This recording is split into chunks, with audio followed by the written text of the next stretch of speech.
Il me semble que pour penser, et plus encore pour penser ensemble, euh, il nous faut des mots qui soient correctement mis à l'endroit.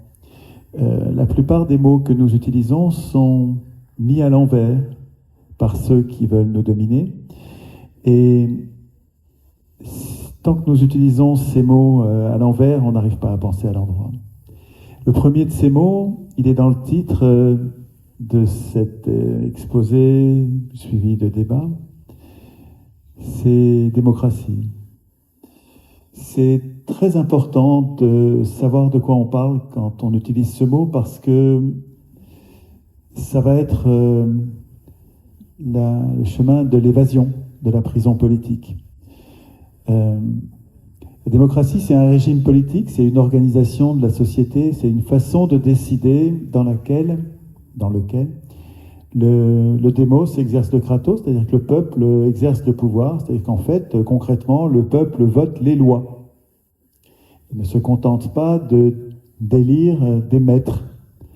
Or, ça fait 1850, on arrive bientôt à 200 ans, hein, ça fait presque 200 ans que nous acceptons d'élire des maîtres au lieu de voter les lois. Et l'école d'abord, mais ensuite tous les adultes forment les enfants, apprennent aux enfants que la démocratie c'est l'élection, que l'élection c'est la démocratie.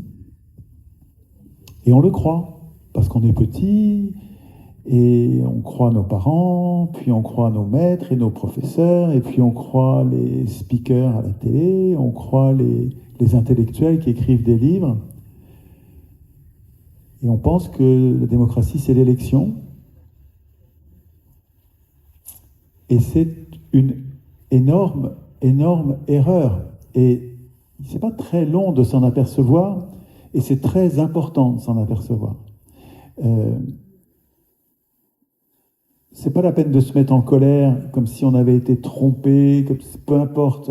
L'important, c'est à partir de maintenant, d'y voir clair, quoi. Voter, c'est décider. Et quand j'accepte d'élire, c'est-à-dire de désigner celui qui va tout voter à ma place, j'accepte de ne plus jamais rien voter, donc de ne plus jamais rien décider. Et comme la souveraineté, c'est la possibilité de décider, c'est le droit de décider, la souveraineté. Ça n'a rien à voir avec le roi. Le roi a été... J'ai découvert il y a quelques mois qu'il y a des gens qui pensaient que la souveraineté, c'était le roi, et que donc tout ce qui était souveraineté, souverainisme, c'était les royalistes. Mais ça ne va pas, c'est une erreur. Il faut la redresser, celle-là, parce que le souverain, c'est celui qui décide sans rendre de compte à personne. Donc effectivement, le roi est une occurrence possible de la souveraineté, mais la démocratie en est une autre occurrence. La démocratie, c'est la souveraineté populaire. C'est la population qui décide. Mais qui décide, ça ne veut pas dire qui discute. Oui, nous allons discuter, mais c'est pas ça la démocratie, c'est plus. La démocratie, c'est pas seulement la liberté. Oui, il y a la liberté, mais c'est pas ça, c'est plus. La démocratie, c'est le peuple qui décide, ça veut dire qui vote. Et je pense que la mutation humaine qui s'en vient grâce à Internet, c'est la prise de conscience planétaire, parce que nous avons enfin un moyen digne de ce nom de nous passer le mot les uns les autres à grande échelle sous forme d'éducation populaire. C'est la prise de conscience planétaire que il est temps de cesser d'adorer l'élection. Il est temps de... Je réfléchis pour être sûr que je ne vais pas vous choquer, mais bon, peut-être vous choquer un peu. Il est temps de détester l'élection, qui est une procédure aristocratique et plutocratique, c'est-à-dire qui donne le pouvoir aux plus riches. Il est temps pour l'humanité d'apprendre à détester l'élection qui lui a été imposée. L'élection a été imposée aux humains par les élus. Ce sont des élus qui ont décidé que la bonne procédure, c'était l'élection. Il est temps de la détester et de découvrir, apprivoiser le tirage au sort et finalement, vous allez voir, d'aimer le tirage au sort, qui va être la procédure de notre évasion politique. Je vais vous le dire autrement. Depuis quelques mois, je parle de nous en utilisant l'expression prisonnier politique. Je pense que... Alors on se moque de moi, bien sûr sur le réseau, j'en vois qui passent et qui se moquent en disant pour quelqu'un qui est prisonnier politique, tu l'ouvres beaucoup, quoi, hein, tu parles beaucoup. Oui, c'est vrai que je peux encore parler, mais je ne décide de rien. Comprenez-moi quand je vous dis prisonnier politique. J'ai été enfermé par les élus, j'ai été enfermé dans une cage que j'ai été comme dressé à ne pas voir. Nous sommes habitués à ne pas voir les barreaux de la prison, à l'école, puis dans les médias des riches. Nous sommes habitués à ne pas voir le fait que nous ne décidons de rien. Mais un prisonnier politique ne décide de rien. Alors peut-être que le mot prison politique est exagéré parce qu'on peut quand même aller et venir, mais vous voyez ce que je veux dire.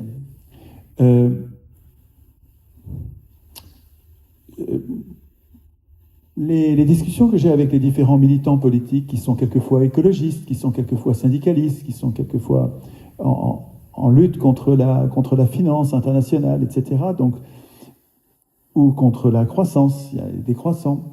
Les différents militants que je rencontre se spécialisent sur les mots, MAUX, sur les difficultés, sur les problèmes que rencontre l'humanité. Ils deviennent très savants sur les solutions qu'ils proposent pour venir à bout de ces mots. Mais tous autant que nous sommes, chacun dans notre domaine, nous semblons n'accorder, à part Nathanaël, mais nous semblons n'accorder aucune importance au fait que nos discussions sont vaines puisque nous sommes en prison et que nous ne décidons de rien. Nous discutons comme si nous étions souverains, c'est-à-dire comme si nous n'avions pas de maître, alors que nous sommes dans une prison et que nous ne décidons de rien. Et nous discutons comme des souverains sans l'être, et sans porter la moindre attention au fait que nous ne le sommes pas. Même les souverainistes, c'est-à-dire ceux qui se préoccupent de la souveraineté, alors il y en a peut-être plus, mais je vois deux catégories. Là. Les souverainistes qui prônent la souveraineté nationale. Donc eux, ils sont toujours sur l'élection, mais ils conchient, j'ai le droit, c'est pas un gros mot, c'était Montaigne ou du Rabelais, enfin bon, on a le droit de dire conchier, je crois, c'est français. Ceux qui disent pique-pendre de l'Union européenne et qui voudraient revenir à une souveraineté nationale française continuent à aimer l'élection, mais bon, ce sont des souverainistes, ils cherchent la souveraineté nationale. Et puis il y a les démocrates qui cherchent une souveraineté populaire, mais ni les uns ni les autres, tous ces intellectuels que je lis, dont je suis le travail, c'est assez étonnant quand même. Aucun, que je sache, ne prête attention au processus qui rendrait possible cette souveraineté. C'est ce point-là sur lequel je voudrais attirer votre attention. Et sur lequel je crois que Nat a vraiment bien percuté, et avec une force, vous avez vu la force du bonhomme, c'est du renfort, c'est bien, c'est vraiment super. Je pense que le fait que nous écrivions nous-mêmes notre puissance populaire, dans un processus constituant, populaire et permanent, PCPP, je pense que cette idée-là, l'idée d'un processus constituant populaire permanent, concrètement, ça veut dire refuser d'élire l'Assemblée constituante. Il faut arrêter d'élire l'Assemblée constituante. Je pense que c'est la meilleure idée du monde. Alors, je me trompe peut-être, c'est peut-être un peu grandiloquent, mais je voudrais, avec cette formulation, insister sur le côté prioritaire de cette idée. C'est-à-dire que toutes nos conversations qui n'organisent pas, qui ne conspirent pas à notre évasion de la prison politique, toutes les conversations qui ne préparent pas l'institution d'une puissance populaire, toutes les conversations qui ne concernent pas ça sont vaines, elles sont secondes, elles servent à rien. En fait, on bavardouille, on discutaille, on perd son temps à discuter, même de sujets très importants comme l'Union européenne. Je peux vous parler 8 heures de l'Union européenne. Vraiment. Il y a beaucoup à dire sur le projet fasciste. Vous avez vu, j'ai hésité un peu, mais je pèse mes mots. Fasciste. Fasciste, je vais préciser ma pensée pour être, je crois, irréfutable. Je veux bien en débattre, mais vous allez voir que la définition que je vais vous proposer, elle vient de Mussolini. C'est Mussolini, donc le père historique du mot fascisme, définissait lui-même le fascisme comme la fusion entre l'État et les grandes entreprises. La fusion entre l'État et les grandes entreprises. Les grandes entreprises qui ont pris le contrôle de la puissance publique. Est-ce que c'est une suggestion ou est-ce qu'on y est déjà? On y est déjà, non? Et on pourrait même dire que c'est une codéfinition, il y a une proximité, presque une identité avec le capitalisme. Et qu'est-ce qui rend possible cette appropriation de l'État, de la puissance publique, par les grandes entreprises, c'est-à-dire les plus riches, c'est-à-dire qui? C'est les multinationales, et notamment donc les plus grands marchands, et notamment les marchands d'argent qui sont les banques, mais qu'on ferait mieux d'appeler les usuriers. Hein. Les banquiers, ça paraît presque honorable. Usuriers, c'est plus clair qu'on a un problème politique avec ces gens-là. Il va falloir les tenailler et même s'en débarrasser, ou en tout cas au moins les nationaliser, en faire des services publics. Qu'est-ce qui permet aux plus riches, c'est-à-dire aux multinationales, notamment les multinationales de la banque, qu'est-ce qui leur permet d'accéder au pouvoir politique supérieur, c'est-à-dire en fait au contrôle de la puissance publique, donc de l'armée, donc des juges, et de la loi, de la production des normes, et donc des normes marchandes. Qu'est-ce qui leur permet d'accéder au pouvoir? Qu'est-ce qui leur interdisait d'accéder au pouvoir avant le 19e siècle, avant le 18e siècle? Qu'est-ce qui leur barrait la route? Et qu'est-ce qui leur a ouvert un grand boulevard depuis 1789? Et en fait, largement depuis le 19e. C'est une procédure. Il y a une procédure qui permet d'accéder au pouvoir et que vous adorez. Enfin, que vous adorez, ouais, que vous respectez. Parce que vous l'entendez respecter depuis que vous êtes né. Depuis qu'on est petit, on nous dit l'élection, c'est bien. C'est la marque de la liberté, nous dit-on. Et comme on l'apprend à un âge où on n'a pas encore d'esprit critique, on est petit, on a 6, 7, 8, 10, 12, 15 ans, on écoute ce que disent les grands. Et on est mimétique, donc on s'imite les uns les autres, et donc on fait comme les grands. Et donc nous croyons, depuis que nous sommes petits, donc ça sert presque de référence, de colonne vertébrale, alors que c'est complètement faux. Nous croyons que l'élection, c'est bien. Et c'est cette procédure qui permet l'élection parmi des candidats qu'on peut aider, c'est permis, on a le droit de les aider. Cette procédure, elle permet à ceux qui ont les moyens d'aider, mais comment on aide? Il faut de l'argent pour aider, il faut des moyens, il faut des ressources, il faut avoir acheté les médias, il faut avoir acheté les instituts de sondage, il faut avoir acheté les maisons d'édition qui produisent les manuels scolaires, il faut avoir les manuels, tous les livres en fait, il faut avoir acheté toutes les maisons de production de films pour que la culture soit sous notre contrôle, et il faut maîtriser, il faut avoir des sommes d'argent considérables et puis les agences de publicité, j'oubliais. Quand vous maîtrisez tout ça, et que vous avez en plus des valises pour organiser les meetings, des valises de billets, pour organiser les meetings et aider par vos médias à produire une bonne image de vos candidats et une mauvaise image des candidats adverses, vous avez, et ça dure depuis 200 ans, vous avez les moyens de gagner les élections. L'élection donne aux riches un moyen quasi certain. Il y a quelques exceptions, mais tellement rarissimes qu'elles méritent à peine d'être évoquées. Elle donne l'élection, parmi des candidats, donne aux riches le moyen de devenir le souverain. Mais comment? Les marchands? Souverains? Les usuriers? Souverains? Mais l'humanité a résisté à ça pendant des millénaires. Il y a des milliers d'années qu'on sait qu'il faut chasser les marchands du temple. Vous vous souvenez de cette image-là? Mais c'est vieux comme le monde. Hein, on sait qu'on a besoin des marchands. Mais on a tout à redouter que les marchands deviennent tout-puissants. Il ne faut pas que ce soit eux qui décident. Et d'ailleurs, ils ne décidaient pas. Dans l'Ancien Régime, il y avait des souverains, donc c'était soit des empereurs, soit des rois, des tyrans. Mais des tyrans qui empêchaient les marchands d'accéder au pouvoir. Alors les marchands avaient de l'influence, ils étaient riches, mais ils n'étaient pas souverains, c'est pas eux qui faisaient les lois.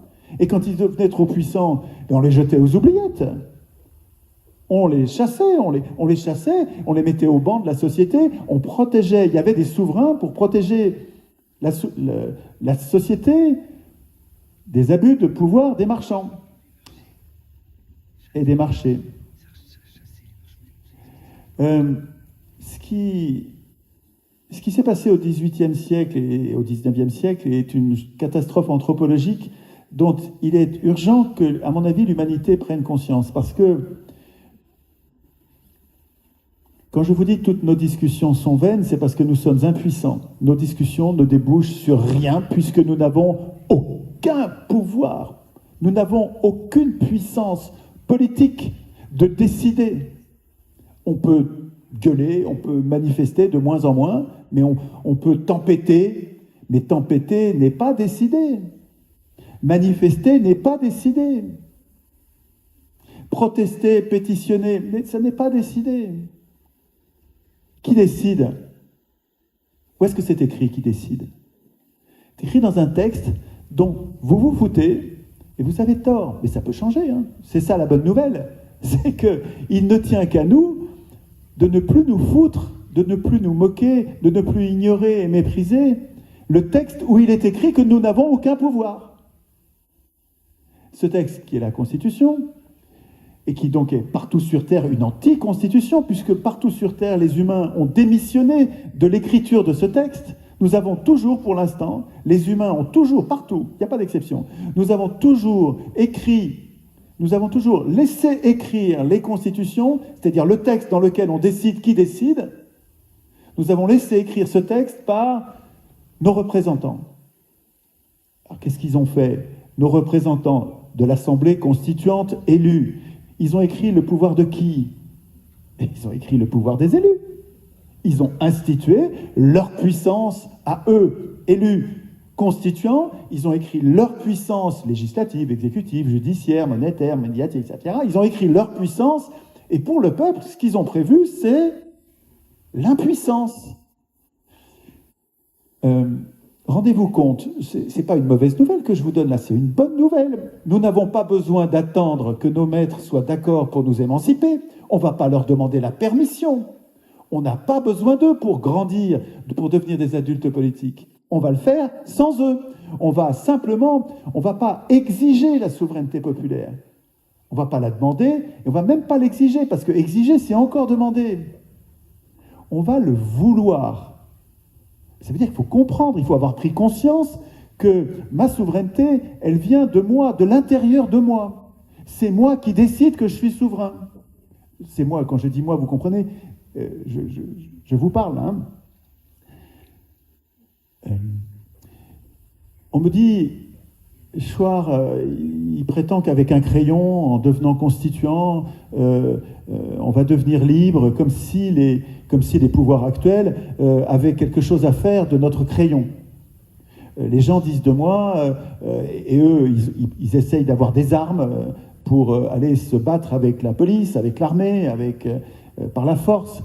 Et eux, ils se sentent si forts avec leurs armes, et ils me trouvent ridicule avec mon crayon et mes histoires de volonté.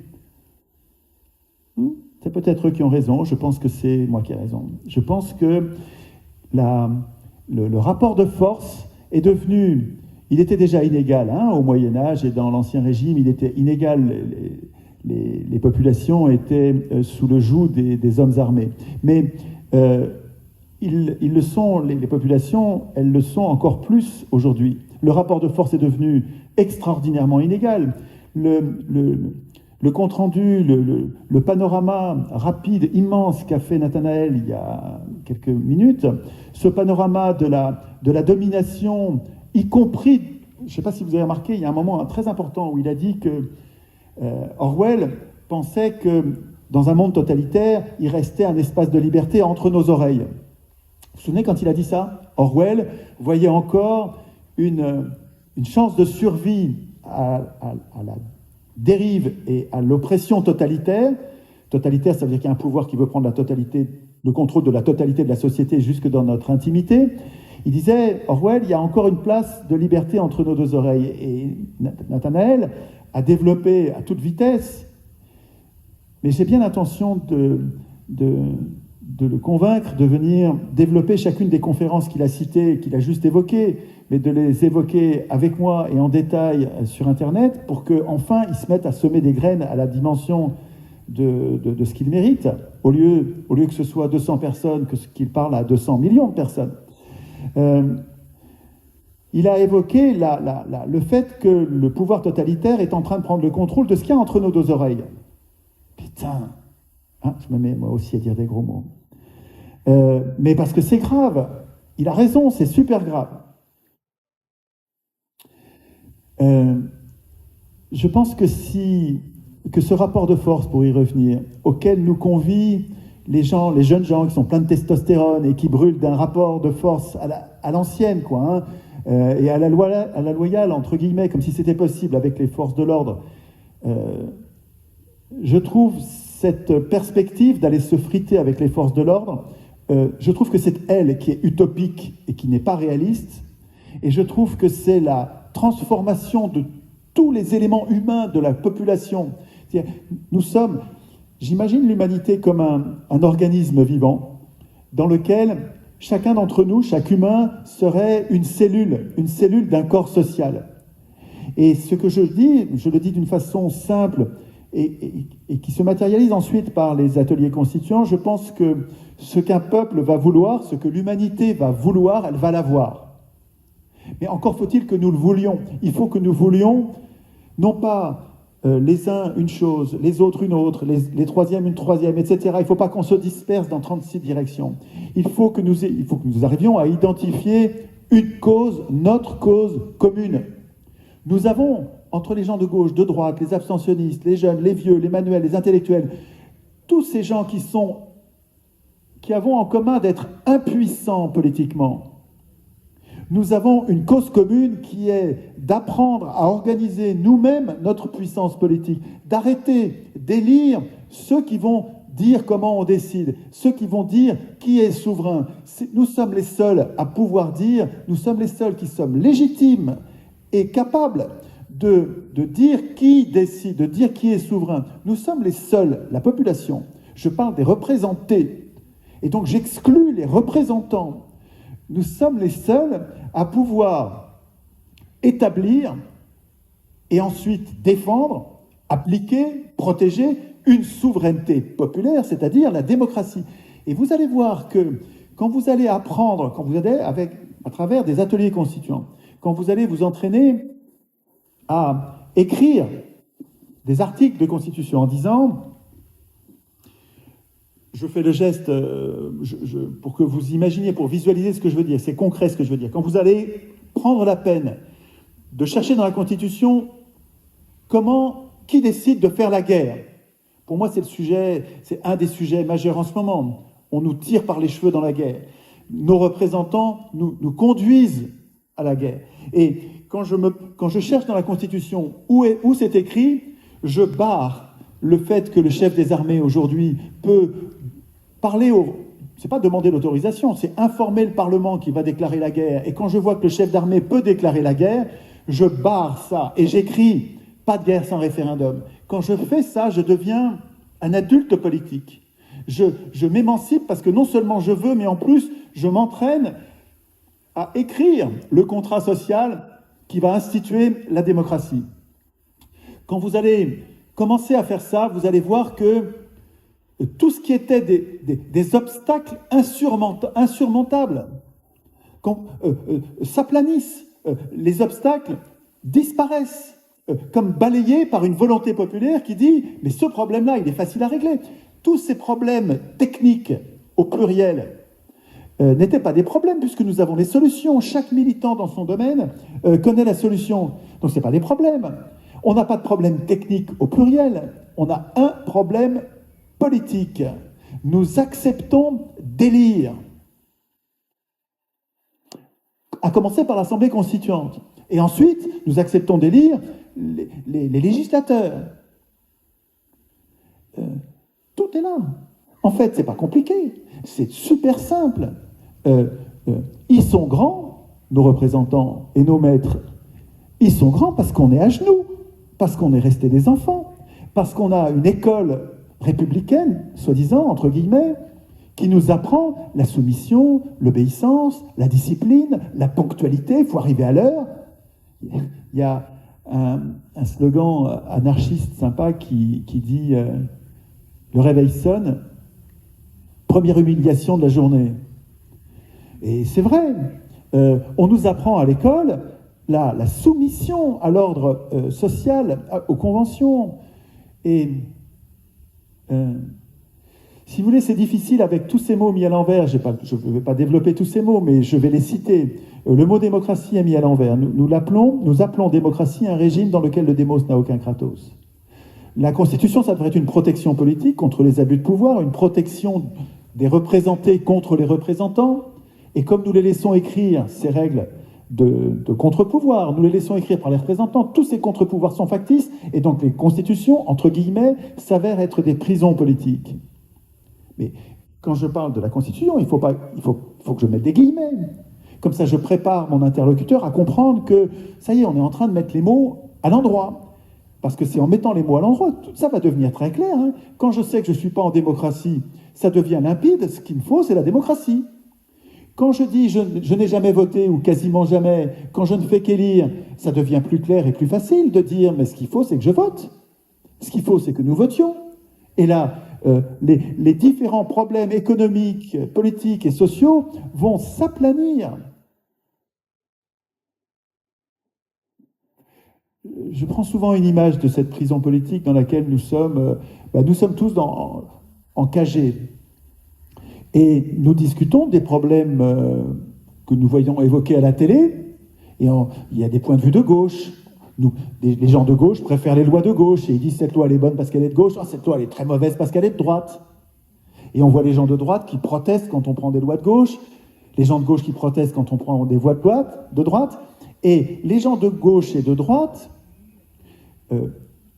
obnubilés par leurs différences législatives, oublient leur ressemblance constituante. Nous avons en commun d'être des prisonniers et nous nous disputions comme si nous étions libres.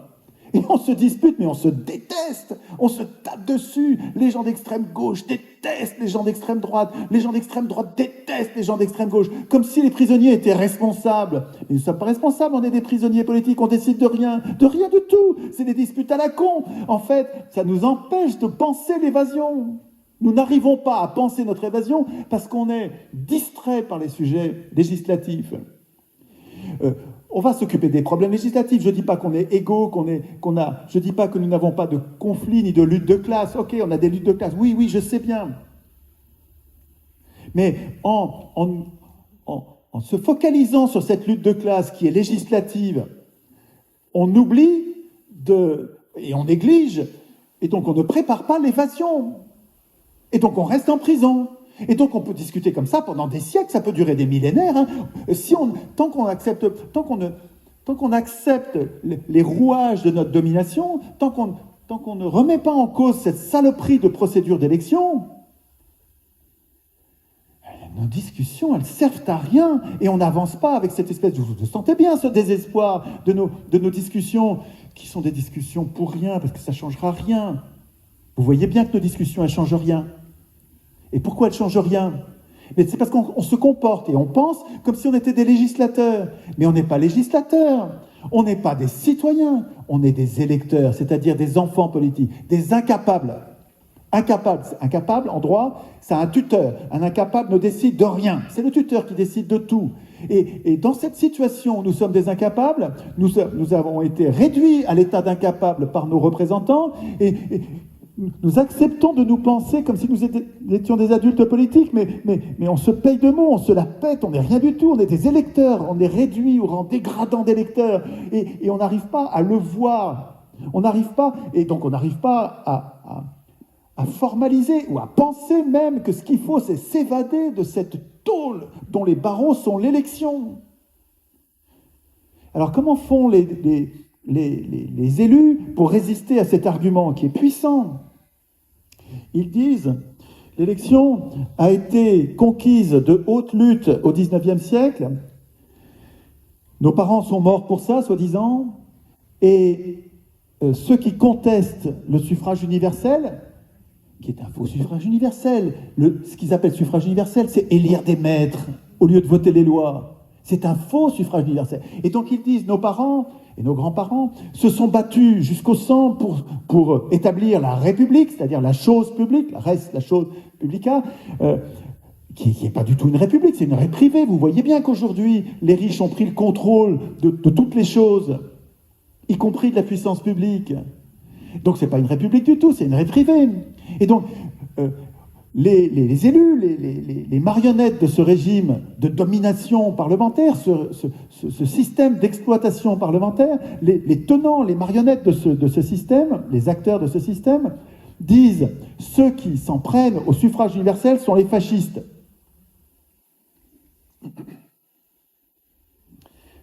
Les fascistes contestaient l'élection. C'est vrai.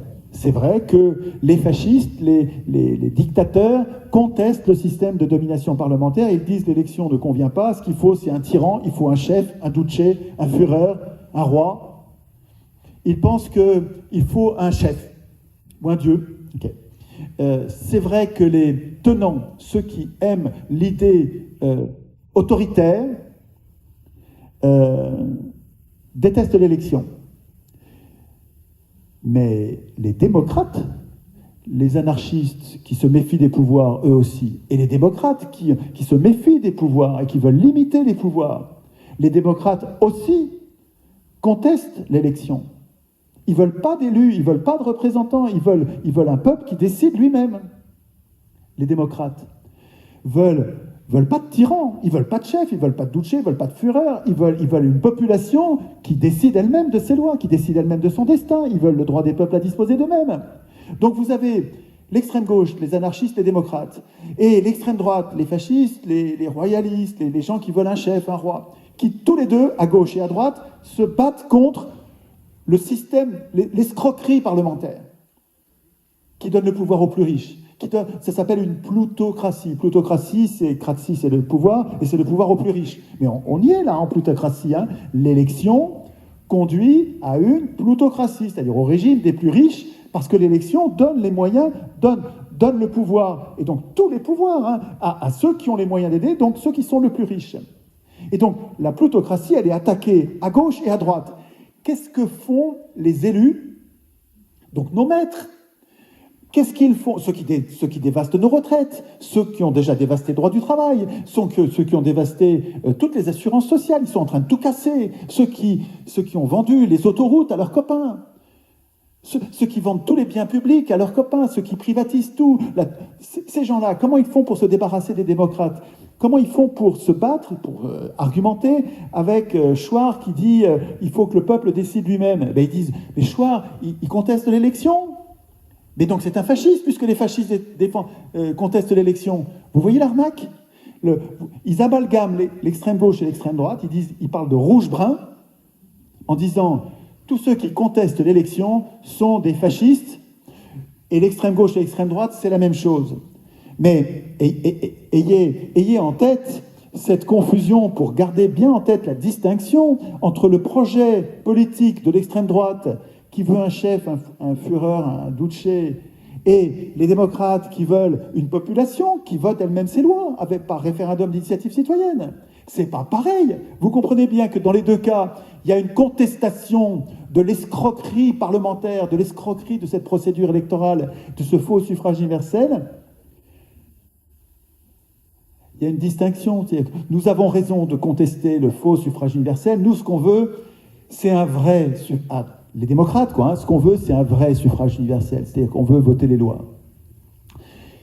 Et si vous acceptez d'élire l'Assemblée constituante, la prochaine, je ne sais pas quand ça va péter, je ne sais pas ce qui va être... Je sais que ça va péter, parce que l'histoire des hommes, c'est l'histoire des insurrections. Donc il y aura des insurrections. Il n'y en aura pas qu'une, il y en aura plusieurs. Mais ce que je peux vous dire, c'est que si, lors de la prochaine insurrection, vous acceptez, juste après, d'élire les politiciens dans une nouvelle assemblée constituante, vous aurez fait tout ça pour rien. C'était pas la peine de faire la révolution. La révolution, on revient au point de départ, c'est pas la peine. Il nous faut une évolution, et pour une évolution, il faut qu'on arrête d'accepter d'élire. Tout à l'heure, j'entendais un paysan qui décrivait sa vie, et à chaque fois que j'entends ça, moi, ça me révolte. À un point. Et je prends du recul et je me demande, mais comment se fait-il que les paysans aient été rendus aussi dépendants? Et je retrouve en fait un mode opératoire des dominants. Et les dominants du moment, je le retrouve à tout propos, je les retrouve partout sur Terre. Comment font les dominants pour dominer? Eh bien, ils rendent leurs proies, ceux qu'ils veulent dominer, ils les rendent dépendants de l'argent en les endettant, ou dépendants des puissants du moment, dépendants de l'État. Quand ce paysan me dit « je dépends de l'État, c'est l'État qui me donne mes subventions ». Il suffit ensuite de rendre l'État lui-même dépendant des banquiers en créant ce qui s'appelle la dette publique, qui est une haute trahison. Un État digne de ce nom n'a pas de dette publique, n'emprunte pas l'argent dont il a besoin. L'État est le créateur de la monnaie. L'État, il ne faut pas... C'est une folie de considérer l'État, enfin c'est une folie, c'est une trahison, c'est une folie, ça dépend pour qui. Du point de vue de l'intérêt général, c'est une folie de considérer l'État comme un utilisateur de la monnaie. L'État, c'est une puissance publique. Normalement, ça devrait être notre... Si nous écrivons, quand nous allons écrire notre Constitution, ça va devenir un État qui n'aura rien à voir avec notre État actuel. Ça va devenir notre puissance publique, sous notre contrôle quotidien.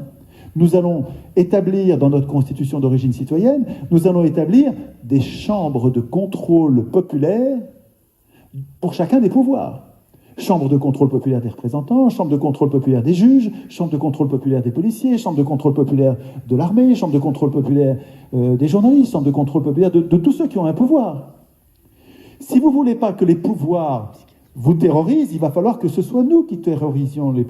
Il faut que les pouvoirs aient peur de quelque chose. Un pouvoir qui n'a pas peur va devenir totalitaire. Il le soulignait, vous vous souvenez, Nathanaël, il y a un moment, il a dit, en germe, tous les pouvoirs, si on ne les contrôle pas, ils vont devenir totalitaires, ils vont s'autonomiser, ils vont progressivement s'affranchir de tout contrôle. Et la Constitution, ça sert exactement à empêcher ça. Une bonne Constitution, ça sert à empêcher que les pouvoirs s'autonomisent. Et comment vous faites? Il faut que vous prévoyiez des organes. À chaque fois que vous prévoyez un pouvoir, il faut que vous prévoyiez un autre organe qui sert à contrôler le pouvoir. Mais vous allez dire, c'est cette manie du contrôle. Mais c'est cette manie du contrôle parce que je ne veux pas que les pouvoirs me contrôlent et nous contrôlent tous jusqu'à notre chambre à coucher ou jusqu'à nous surveiller dans les chiottes ou je ne sais où. Si vous ne voulez pas que les pouvoirs vous surveillent jusqu'au dernier recoin de votre intimité, il va falloir que vous organisiez le contrôle, la surveillance des pouvoirs. Vous n'en sortirez pas. Vous en sortirez pas sans devenir constituant. Je pense que vous ne vous affranchirez pas de la tendance totalitaire des pouvoirs sans apprendre à contrôler vous-même, ou par des chambres populaires, des chambres tirées au sort, contrôler les pouvoirs.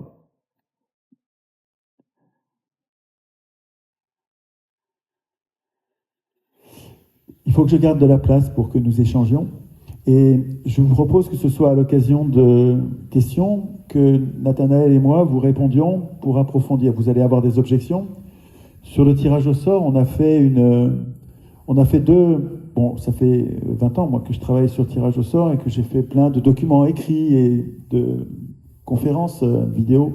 En 1 heure, je peux vous présenter le tirage au sort, 1 heure, et en 2 heures, répondre aux objections courantes. Il y en a une 30aine. Quand vous allez réfléchir au tirage au sort, je vous rappelle que le tirage au sort, c'est le chemin de l'évasion. Avec le tirage au sort, vous coupez la route du pouvoir. Je répète, c'est important ça. Si vous devez garder en tête un truc, c'est une des choses importantes ça. Avec l'élection, vous ouvrez un grand boulevard à ceux qui en ont les moyens, un boulevard vers le pouvoir. Et c'est ce qui fait votre impuissance aujourd'hui. Notre impuissance, nous la tenons de l'élection, d'une procédure que nous adorons sottement. La solution, et nous sommes les seuls à pouvoir l'écrire, hein, jamais les élus n'écriront ça. La solution, c'est le tirage au sort, il coupe la voie. C'est un mur mis en travers de la route du pouvoir. Le pouvoir ne sera plus accessible par la volonté de qui que ce soit. Ni d'un riche, ni d'une mafia quelconque, ni d'une société secrète quelconque. C'est plus accessible. Le pouvoir est attribué par petites touches, donc c'est des petites quantités de pouvoir, pour peu de temps, donc jamais 2 fois de suite, puisque c'est tirage au sort, ou si c'est une fois de temps en temps, 2 fois de suite, on s'en fout. Sous notre contrôle permanent, nous allons contrôler les hommes au pouvoir. Nous allons les contrôler avant le mandat, pendant le mandat, après le mandat. Et en fait, avec le tirage au sort, vous allez voir, il faut y réfléchir. Hein. J'ai pas 1 heure pour vous en parler, mais croyez-moi, puis ensuite allez voir. Croyez-moi juste le temps d'aller y travailler. Ne chassez pas trop vite l'idée du tirage au sort. Comment je peux vous dire ça sans que ce soit trop drôlatiquement solennel? C'est la meilleure idée du monde. C'est drôlatiquement solennel. Hein. Le tirage au sort, en fait, c'est pas tellement le tirage au sort en soi, c'est notre conscience que nous sommes les seuls, la population, nous sommes les seuls, nous, la population, pas les représentants, nous sommes les seuls à être capables d'instituer, donc d'aimer d'abord, d'apprivoiser, puis d'aimer, et donc d'instituer le tirage au sort. Et ce tirage au sort, il va barrer la route aux voleurs de pouvoir. Il va barrer la route à ceux qui le veulent. Et ça va nous laisser à nous le champ libre pour voter nous-mêmes les lois. Alors peut-être qu'on pourra avoir des représentants qui vont préparer les lois. Ils ne vont pas les voter, ils vont les préparer. On va les tirer au sort. Si vous voulez, on va les élire, parce qu'il y a d'autres façons que d'élire parmi des candidats qu'on peut élire. Il y a des élections sans candidats qui sont remarquables, hein. Mais jamais les élus prévoiront ça. Hein. Nous sommes les seuls, là encore, à être capables d'imaginer des élus sans candidats. La possibilité de dire, moi, autour de moi, je connais 3, 4, 5, 10 personnes que je considère comme des gens bien. Cette procédure, la procédure du tirage au sort, elle va, et je pense à l'humanité tout entière, je ne pense pas seulement à la France, hein, elle va nous libérer de l'emprise marchande. Et en fait, elle va nous libérer du capitalisme. Je pense que le capitalisme vient de l'élection qui a donné le pouvoir aux marchands. Le capitalisme, c'est la marchandisation de toute la société. Le capitalisme, c'est une série de lois marchandes, la personnalité morale des entreprises, la responsabilité limitée, c'est-à-dire en fait l'irresponsabilité, parce que dans un drame comme quand Exxon pourrit la forêt amazonienne avec son pétrole, et que sa responsabilité est limitée à son capital, c'est-à-dire c'est pas de responsabilité du tout en fait. Hein. Donc la responsabilité limitée à organiser l'irresponsabilité des propriétaires du capital, les sociétés par action avec des actions anonymes, donc on ne sait pas à qui appartiennent les actions. La libre circulation des capitaux, tout ça va ensemble. Hein. La totale subordination des salariés aux propriétaires des moyens de production, tout ça, c'est des lois de marchand, c'est du droit. Le capitalisme, c'est du droit, mais c'est pas n'importe quel droit, c'est un droit marchand, parce que les marchands sont devenus le souverain, ils sont devenus le législateur. Comment? Par l'élection.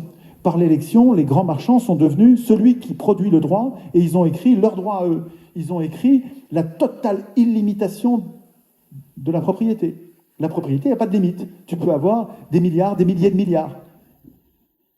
Des milliers de milliards? Il n'y a aucune légitimité à être propriétaire de milliards. Ils ont prévu l'illimitation des revenus. Illimitation de la propriété, illimitation des revenus. Tout ça est dévastateur pour la société. Juste un mot, je le dis tout le temps, mais je vais le redire parce que c'est important.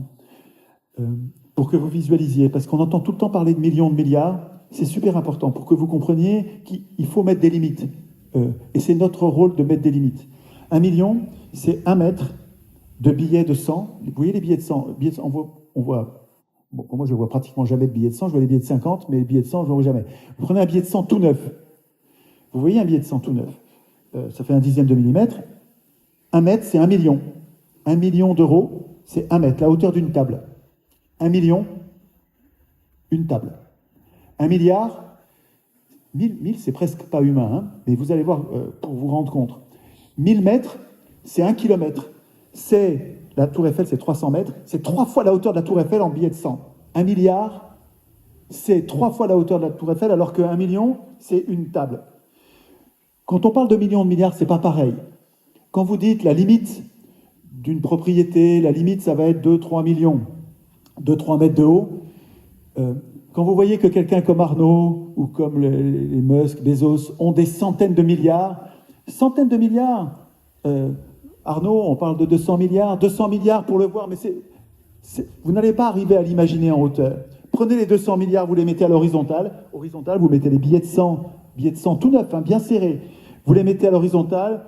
200 milliards, en bagnole à 130, il faut 1h30 pour arriver au bout de la pile du bonhomme, un homme.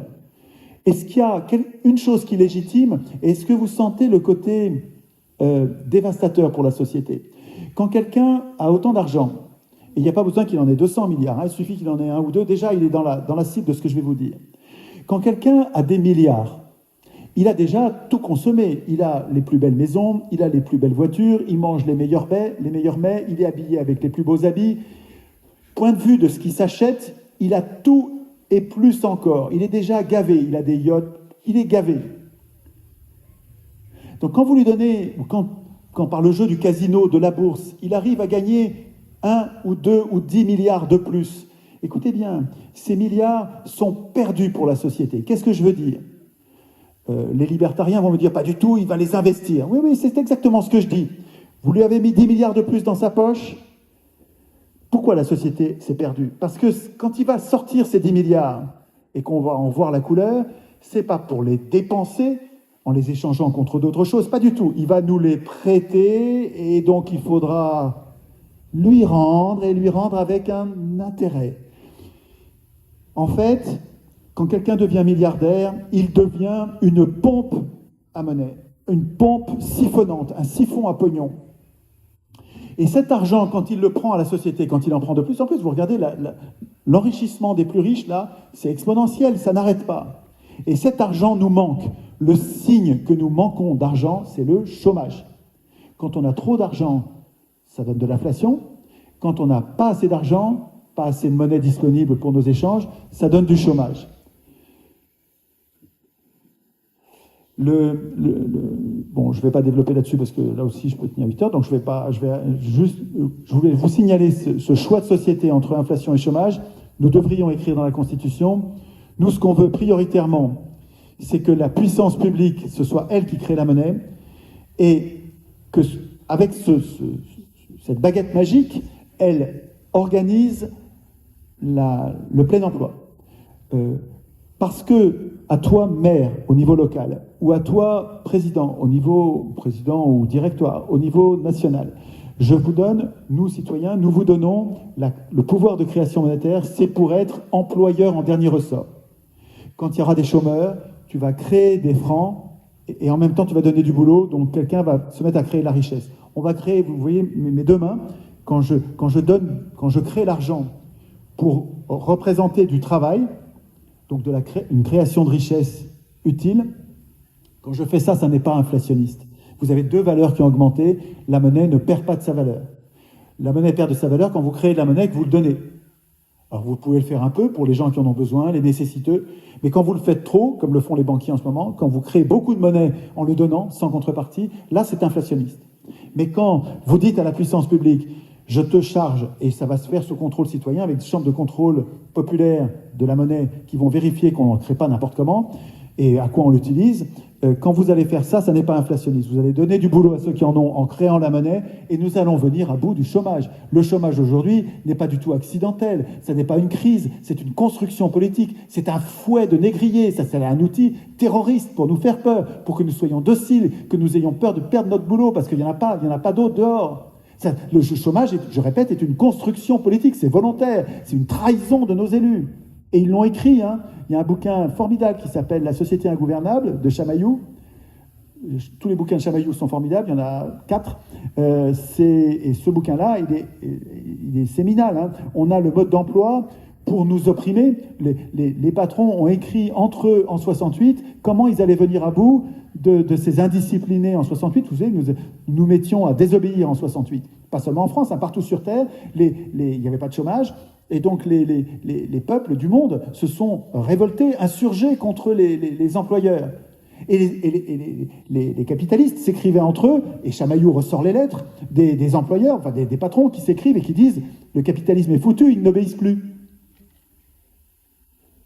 Il n'y avait pas de chômage, on devenait indiscipliné. Alors, il y en a qui baissaient les bras, qui disaient « le capitalisme est foutu », puis il y en a d'autres qui se sont dit « mais non, pas du tout, on va rétablir notre contrôle, on va rétablir la domination ». Et ils se sont écrits, et Chamaillou sort les lettres, ils se sont écrits le mode d'emploi pour reprendre le contrôle de la population. Et c'est quoi les grandes lignes? C'est supprimer les syndicats, donc les corrompre, ou les pourchasser, les maltraiter, même dans l'illégalité. L'important, c'est qu'ils disparaissent, parce qu'ils savent bien que les syndicats, c'est notre moyen de leur résister. Et puis, surtout, c'est créer un chômage, recréer un chômage. Comment il fait? Il y a deux choses. Il y a la politique monétaire. Quand vous décidez de lutter contre l'inflation, vous le payez en chômage. Donc, il y a un choix de société. Et eux, ils ont décidé de faire le choix contre l'inflation parce que ça se paye en chômage, et c'est le chômage qu'ils veulent. Et deuxième levier chômagène, qui crée du chômage, c'est le libre-échange. Cette saloperie d'idéologie marchande. Voilà encore un outil. Vous savez, tout à l'heure, je faisais la liste des outils législatifs des marchands pour établir le capitalisme. Ce qu'on appelle trop gentiment le capitalisme, on devrait parler de crapulisme. Donc, un des outils majeurs, c'est le libre-échange, qui nous jette, nous les humains, les uns contre les autres à travers la Terre. On nous met en concurrence déloyale, on met toutes les PME, toutes les petites entreprises, on les met en concurrence avec des gens qui ne payent pas, des gens à l'étranger, loin, souvent en Asie du Sud-Est, mais pas seulement. On nous met en concurrence avec des esclavagistes, des gens qui payent 50 € par mois de salaire, c'est-à-dire qu'on les paye à coups de claque. Vous allez pouvoir baisser ici nos salaires tant que vous voulez, on n'arrivera jamais à être compétitif. Mais comprenez que le libre-échange, c'est lui qui crée cette obligation pour survivre de compétitivité, qui va permettre de baisser tous les salaires, de détruire tous les services publics. La dette publique et le libre-échange sont des outils d'asservissement de l'État et donc de toute la société. Et quand on rend un agriculteur dépendant de l'État, et l'État dépendant des banques, des financiers, en disant l'État ne peut plus créer la monnaie, il faut qu'il emprunte l'argent aux riches et aux banques privées. Quand on a rendu l'État dépendant des usuriers, et quand on a rendu ensuite les PME, les agriculteurs, tous les petits acteurs de la société que nous sommes, quand on les a rendus dépendants de l'État, eh bien l'usurier, il a pris le contrôle de toute la population. Donc, la démocratie, c'est-à-dire le fait que nous écrivions nous-mêmes les règles, va nous permettre de défaire toutes les lois scélérates du capitalisme. La démocratie va nous permettre, à nous, directement, et de façon incorruptible, parce que nous sommes des millions, ça va être compliqué de nous corrompre. Ça va être beaucoup plus compliqué de corrompre les millions de citoyens que de corrompre les centaines de représentants. Ça va être... Bien sûr qu'il y aura des tentatives de corruption, mais nous allons être bien plus puissants pour résister à la corruption quand nous allons devenir souverains. Mais souverains, ça veut dire qu'on n'a pas de maître, c'est nous qui décidons. C'est nous qui votons les lois. Ça va être beaucoup plus compliqué de nous convaincre. Et à ce moment-là, ça va devenir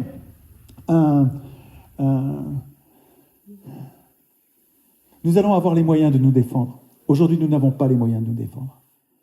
Nous sommes impuissants politiquement, nous sommes comme des enfants. L'idée d'un processus constituant populaire permanent, c'est une proposition que je vous fais de devenir des adultes politiques et de régler par une focalisation politique, de régler toute une foule de problèmes techniques qui ne sont des problèmes que parce que nous sommes impuissants. Et en fait, ils sont grands que parce qu'on est à genoux. Le devenir constituant, c'est se relever, c'est devenir un adulte politique, nous devenons des grandes personnes. Ah, je vous remercie, ça suffit pour aujourd'hui.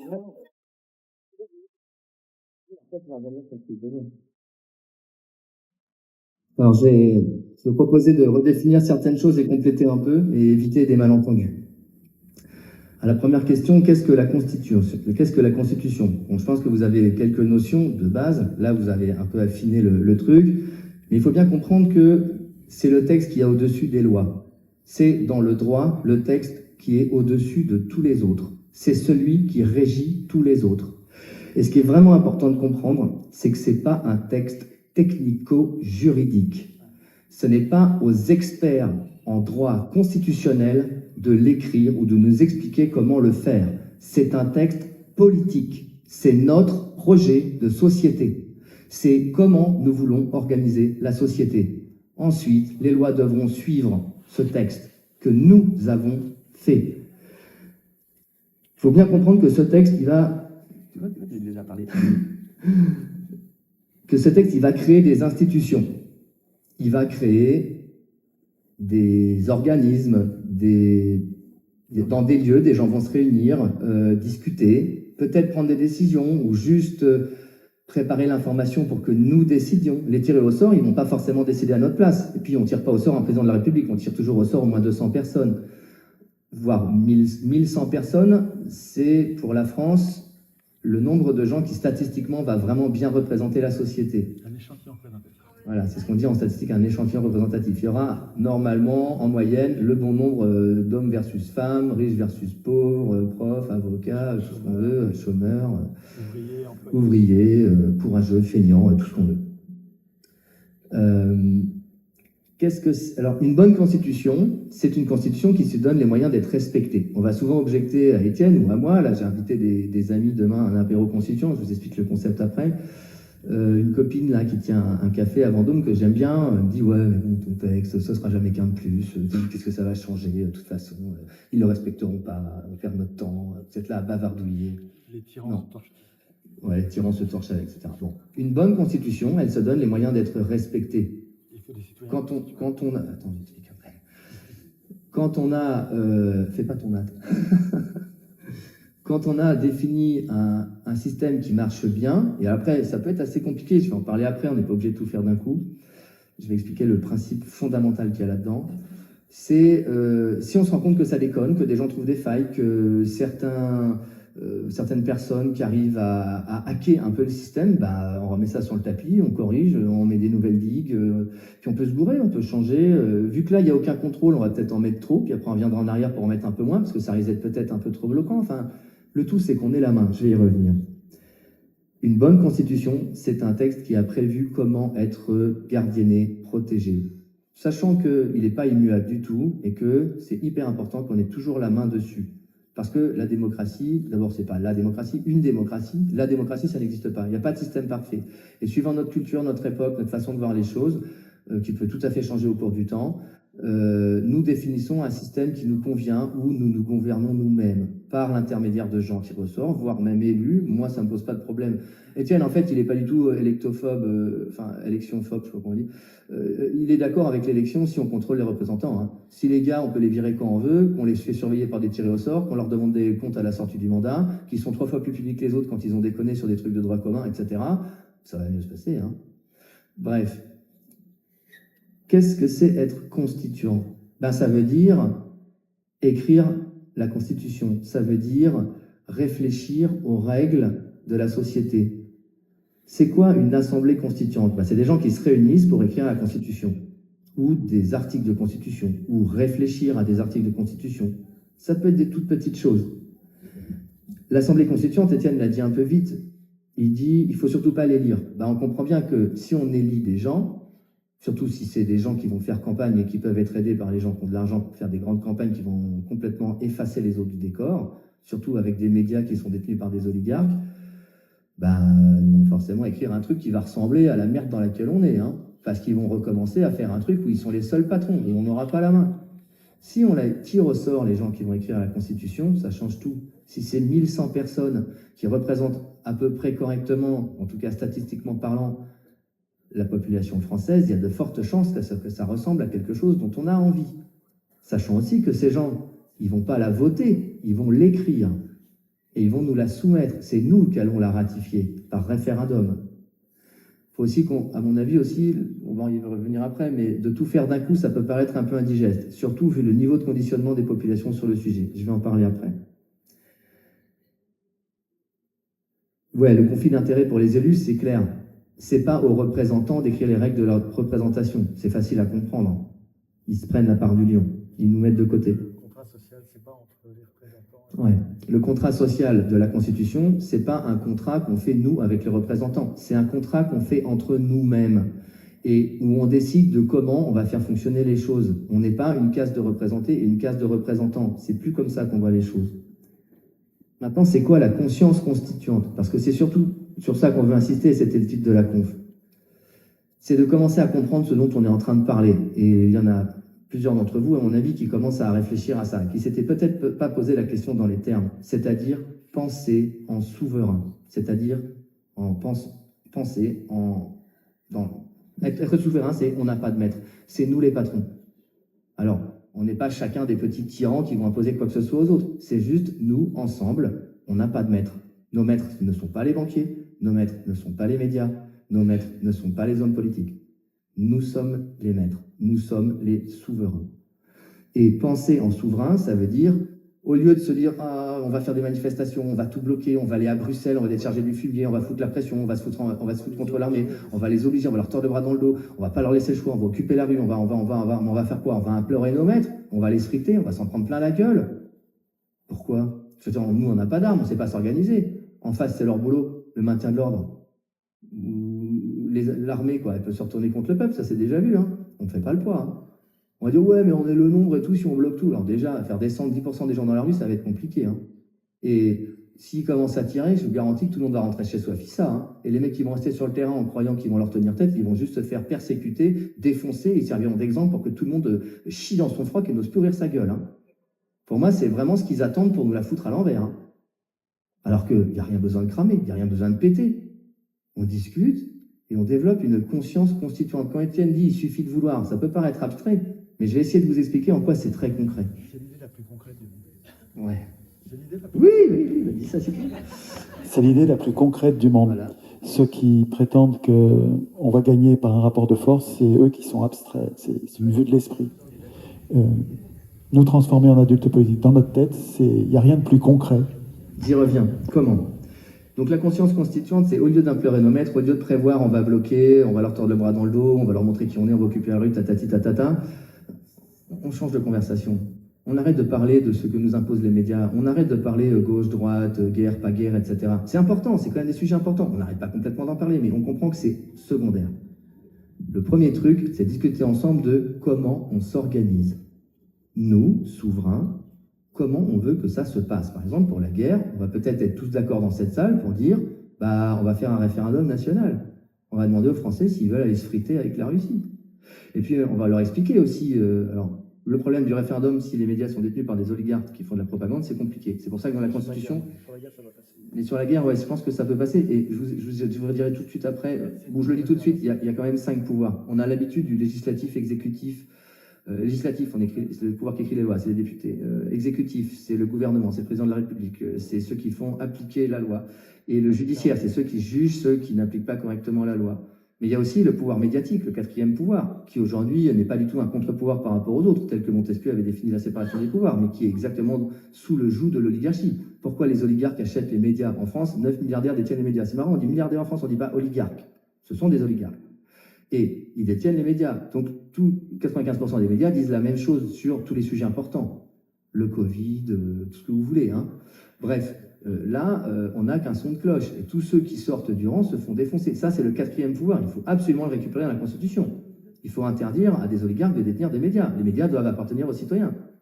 Ils peuvent pas être détenus par une personne, ils ne peuvent pas être vendus par action, ils peuvent pas... Enfin bref, n'allons pas trop loin dans... Reviens sur le... Non, mais j'ai pas perdu. Le 5e, très très important pouvoir, c'est le pouvoir de création monétaire.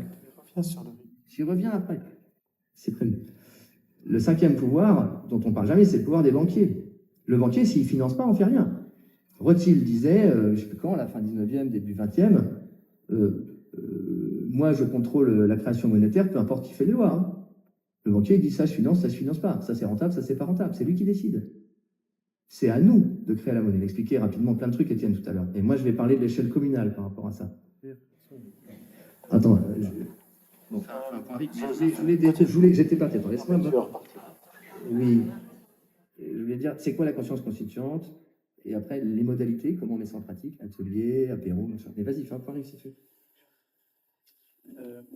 nous pouvons dès aujourd'hui nous comporter en souverain. C'est-à-dire qu'on peut dès aujourd'hui organiser des consultations populaires, donc organiser des RIC qui ne sont pas prévus dans la Constitution, parce que nous pensons en souverain et nous agissons en souverain, nous organisons nous-mêmes la consultation. Alors sur la guerre, imaginez que commune par commune, nous posions la question à nos contemporains en disant « Est-ce que vous êtes d'accord pour faire la guerre ?»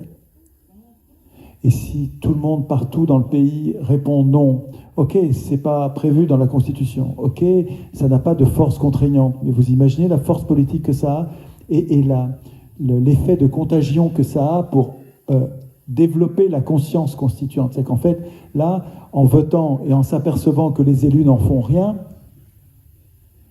là, si vous voulez, c'est en bougeant qu'on sent qu'on a des chaînes. Et les gens, en s'apercevant qu'ils ne peuvent rien, et que même quand ils disent qu'ils refusent la guerre, les élus n'en tiennent pas compte, je pense que si nous organisions sur la guerre et sur d'autres sujets, nous-mêmes, des référendums d'initiative citoyenne, donc des vrais, sans attendre que ce soit les élus qui les organisent, c'est nous qui les organisons. Je pense qu'on va améliorer et accélérer ce mouvement. Et imaginez même à l'échelle de Saint-Laurent-en-Nouan. Si à Saint-Laurent-en-Nouan, vous arrivez à faire une consultation populaire, bon après, tous réunis là, puis je sais que vous n'êtes pas tous du coin, mais imaginons qu'il y a ce nombre-là de gens d'ici. Ça va faire quand même un drôle de boulot hein, d'aller démarcher tout le monde. Mais si vous arrivez quand même, parce qu'il y a des manifestations publiques, où vous êtes visible, et obtenir un nom écrasant des gens, après ça peut être médiatisé. Pour dire Saint-Laurent-en-Nouan, on a consulté les gens, c'est 95% ils sont contre. Réfléchissez aussi, quand on réfléchit, quand on a la conscience constituante, quand on réfléchit en souverain, on peut se dire, alors on se réunit par exemple dans des ateliers constituants, c'est-à-dire on se réunit ensemble, on n'est pas obligé d'être 50, d'ailleurs au-delà d'une douzaine ça devient plus compliqué, enfin on peut s'organiser, hein. On va être une trentaine demain peut-être, mais on peut même être deux, avoir, pas faire un atelier mais juste une conversation constituante, parler entre nous, même à deux, pour dire, qu'est-ce qu'on mettrait dans la Constitution par rapport à la guerre? On mettrait pas de guerre sans référendum, côté Étienne. Puis on pourrait dire aussi, ceux qui veulent la guerre, ceux qui répondent oui au référendum, ben ils y vont. C'est eux qui vont à la guerre. Et ouais, ça va les calmer vite. Enfin.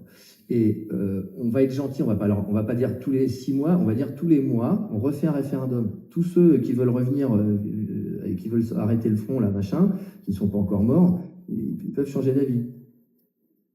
Les mecs qui disent oui la première fois, ils signent pour 1 mois, quoi. Et vous allez voir qu'à mon avis, il y en a pas mal, ils vont rentrer, ils vont essayer de trouver d'autres solutions. Hein. Et ça, c'est à nous de l'instituer. C'est à nous de décider que c'est comme ça. C'est pas aux marchands qui nous dominent de décider ça. Les marchands, c'est eux qui organisent les guerres. Hein. Je sais plus qui avait dit ça, mais c'était au sujet de la Première Guerre mondiale. On croit qu'on se bat pour la batterie, mais on se... Anatole France, on croit qu'on se bat pour la batterie, mais on se bat pour des industriels et des banquiers. Quand vous regardez les causes de la Première et de la Deuxième Guerre mondiale, vous vous rendez compte que tout était combiné par les banquiers et par les marchands d'armes. Une guerre, c'est formidable. Le peuple achète des armes aux marchands d'armes qui mettent leur argent à la banque, elle a plein d'argent, on la lui réemprunte, on la redonne aux marchands qui refabriquent des armes, qui nous les vendent, les munitions, etc., qui les mettent à la banque, à qui on emprunte, et on continue. Et c'est un siphon à pognon. Et c'est nous qui allons mourir au front. Et puis c'est super les guerres aussi parce que ça permet d'envoyer tous les excités au front. Hein, en 14, tous les mecs qui étaient un peu énervés parce que ça commençait à bouillonner sévère depuis 1905. Hein. Et là, c'est ce qui explique vachement bien Henri Guillemin. Regardez l'historien Henri Guillemin, de formation, il a fait normal sup en littéraire, mais de fait, il est devenu historien. Il a fait des émissions sur l'histoire de France qui n'ont pas été diffusées à la télévision française, mais à la RTS, la radio-télé suisse. Parce qu'en France, ça gênait trop les pouvoirs de raconter un peu la vraie, entre guillemets, histoire de France. Vrai, c'est un peu galvaudé, mais vous allez voir un peu la qualité d'analyse qu'il propose. Et il montre qu'est-ce qui déclenche la Première Guerre mondiale. Ça s'appelle l'autre avant-guerre. C'est fantastique. Et vous allez comprendre les ententes entre les états-majors, les ententes entre les industriels et les banquiers. Ils veulent calmer les excités. Les excités, il n'y en avait pas qu'en France, il y en avait en Allemagne, il y en avait partout, il y en avait en Russie. Hein, d'ailleurs, vous voyez, à la fin de la Première Guerre mondiale, ça leur pète quand même à la gueule. Hein. Parce qu'avant que les bolchos prennent le pouvoir, il y a quand même une révolution populaire en février 17. C'est en octobre que la bureaucratie fasciste, là, pas communiste du tout, mais capitaliste d'État autoritaire et bureaucratique, prend en main le pays. Bref, rentrons pas dans ces considérations trop loin, mais ce sont les marchands et les marchands d'argent, les marchands d'armes qui organisent les guerres.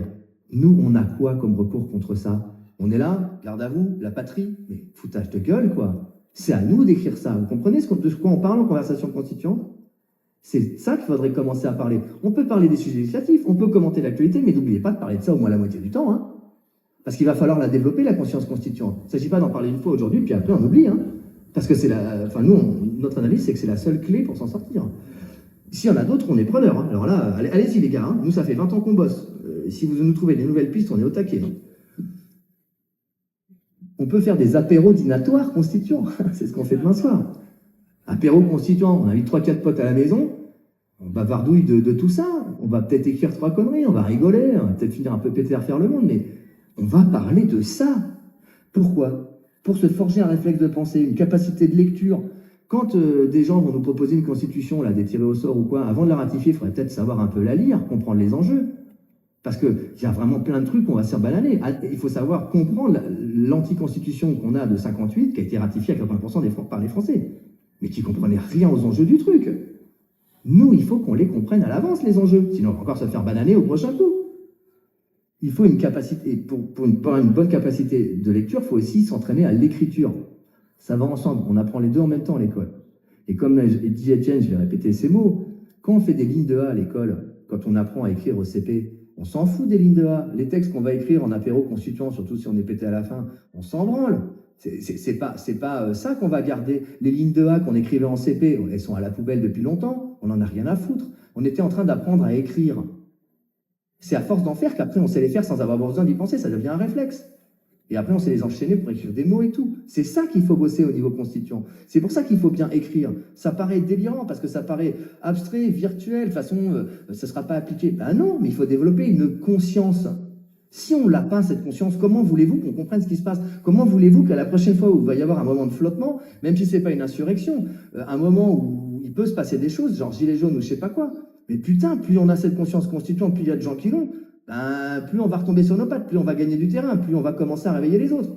Plus on a des chances de pas faire une révolution, c'est-à-dire comme une planète autour du Soleil, revenir à son point de départ, on change les mètres et on recommence avec le même mot à la con, on va l'avoir dans le cul tellement fort qu'à un moment donné, on va recommencer une insurrection. Non, on évolue, on change de paradigme, on écrit des nouvelles règles du jeu, nous.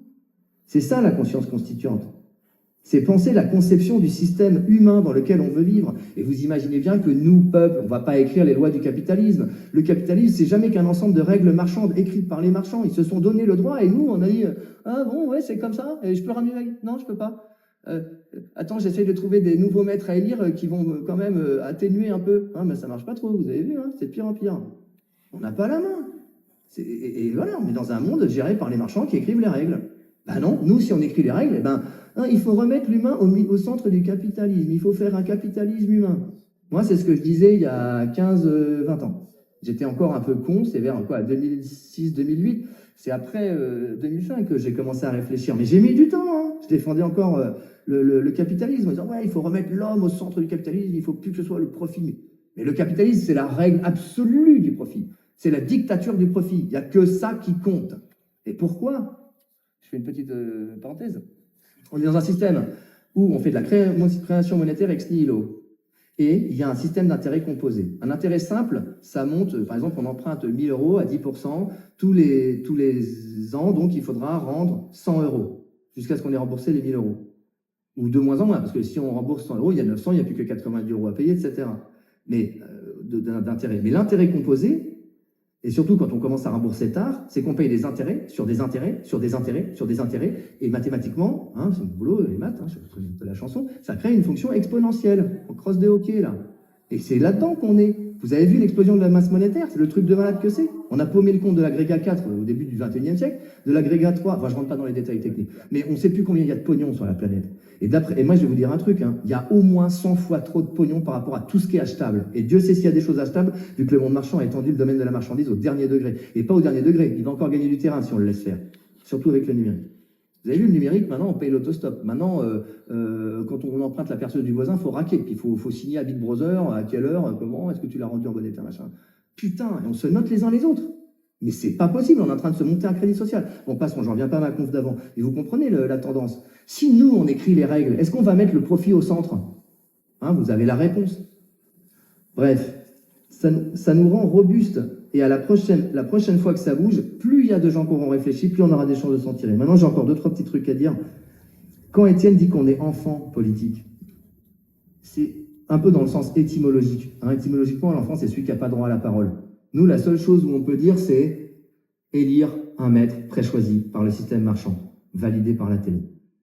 Et même les partis contestataires, où il y a des discours un peu plus intéressants, un peu plus critiques, ils n'ont aucune audience. Et s'ils ne passent pas dans les médias, ils n'ont aucune chance d'être élus. Il y en a, ça fait longtemps qu'ils bossent comme des malades, qui ont fait un super boulot d'analyse de la société. Bon, eux, ce qui est con aussi, c'est bon, on les appelle les souverainistes, ils n'ont toujours pas compris ce qu'Étienne raconte. Ils ont beau l'écouter, ça rentre pas. Les mecs, ils n'ont pas le bon logiciel, quoi. On n'a pas besoin d'eux. C'est bien qu'ils nous apportent de l'info, mais c'est pas avec eux qu'on va s'en sortir. Ouais. Je voudrais dire aussi, alors là, un point où je suis tout à fait en désaccord avec ce qu'a dit Étienne tout à l'heure, c'est au sujet de la lutte des classes. La lutte des classes, c'est pas un problème législatif. La Constitution, de mon point de vue, c'est botter le cul à l'hyperclasse. Quand Warren Buffett dit, bien sûr qu'il y a une lutte des classes et on est en train de la gagner, c'est vrai, mais ça, c'est parce que c'est les marchands qui dominent. Si nous, on réécrit les textes, c'est fini la lutte des classes. On n'est plus dans une logique de profit. Il n'y a plus d'hyperclasse, il n'y a plus d'ultra-riches, il n'y a plus de gens qui sont pétés de thunes au dernier degré. T'es pas d'accord? Oui, il y avait déjà une lutte des classes avant l'élection, avant le capitalisme. Les luttes des classes, ça existe. Hein. Ben, il y avait les propriétaires des moyens de production, mais ils n'avaient pas la Constitution qui permettait de niveler tout ça. Il n'y avait pas de projet de société écrit par le peuple. Il y avait la propriété terrienne. Mais nous, on peut décider de la limiter. On peut la garder, la propriété terrienne, mais on peut décider de la limiter tous ensemble. On coupe la route à tout ce bordel. Donc, c'est pas législatif, c'est constituant. Bon, de mon point de vue. Peut-être que si on arrive à bien identifier les critères de la guerre des classes, notamment la propriété de la terre, arriver à limiter la propriété de la terre et à protéger la vente des terres. Notre agriculteur, tout à l'heure, disait que les pays étrangers avaient acheté des quantités incroyables de terres dans notre pays. C'est incroyable que notre terre soit à vendre à des étrangers. Hein. C'est tout à fait extravagant. Mais même entre nous nationaux, nous devrions très certainement limiter la propriété et tout le surplus, ce serait de l'usage, mais pas de la propriété. Donc les gens qui ont besoin de beaucoup de terre pour travailler, les paysans par exemple, ils en disposeraient, ils l'utiliseraient, ils la travailleraient, mais ils n'ont pas besoin d'en être propriétaires. C'est important pour eux. Et c'est encore des règles de marchand, c'est-à-dire c'est à vendre au plus offrant. Le mec, il arrive avec des valises de billets, il rafle la mise, il la paye 10 fois le prix, mais après c'est à lui. Mais est-ce qu'on veut que ça marche comme ça? C'est à nous d'en décider, c'est encore la Constitution. Ouais, j'ai pas fini, il m'en reste 3-4. Limiter les pouvoirs. Étienne, il parle de limiter les pouvoirs. Non, j'ai presque fini, c'est vrai. Limiter les pouvoirs, ça signifie pas devenir impuissant. On va dire, ouais, si tu limites les pouvoirs, on va pas pouvoir rien faire, on va tomber dans l'impuissance. Ben, je vais vous dire, c'est exactement le contraire. Ça veut dire qu'on va pas se faire prendre la main par des groupes qui s'autogèrent, qui redéfinissent le bordel et qui nous remettent en situation d'esclavage. Si on contrôle les pouvoirs, c'est la manière pour nous de le garder. C'est exactement le contraire. Je prépare le terrain à des objections, vous voyez, pour éviter de perdre trop de temps dans le débat. Après, si vous n'êtes pas d'accord avec ce que je dis, bien sûr, vous rebondissez. Hein. Mais là, peut-être que ceux qui voulaient déjà intervenir pour dire, point Grèce antique Athènes. Normalement, il devait commencer là-dessus, Étienne, mais il a zappé. Alors, je vais faire un petit point vite fait. Ou alors, tu l'expliques toi, si tu peux parler un peu. Merci. J'ai encore des trucs à dire. Soyons pas trop longs. Sur la démocratie athénienne, l'un d'entre vous disait bon, ok, mais la démocratie, j'y crois pas trop parce qu'à Athènes, c'était un régime aristocratique et je pense que je trahis pas votre pensée en imaginant que vous alliez me dire que la moitié de la population n'avait pas de pouvoir, c'était les femmes, et qu'il y avait des esclaves et que les étrangers n'avaient pas de pouvoir. Il faut répondre à ça en disant que ces caractéristiques n'étaient pas spécifiques à la démocratie, c'est spécifique à l'époque. C'est-à-dire qu'à l'époque, oui, les femmes n'avaient pas de pouvoir politique, mais pas seulement en démocratie, partout sur Terre à cette époque, en tout cas dans cette région de la Terre.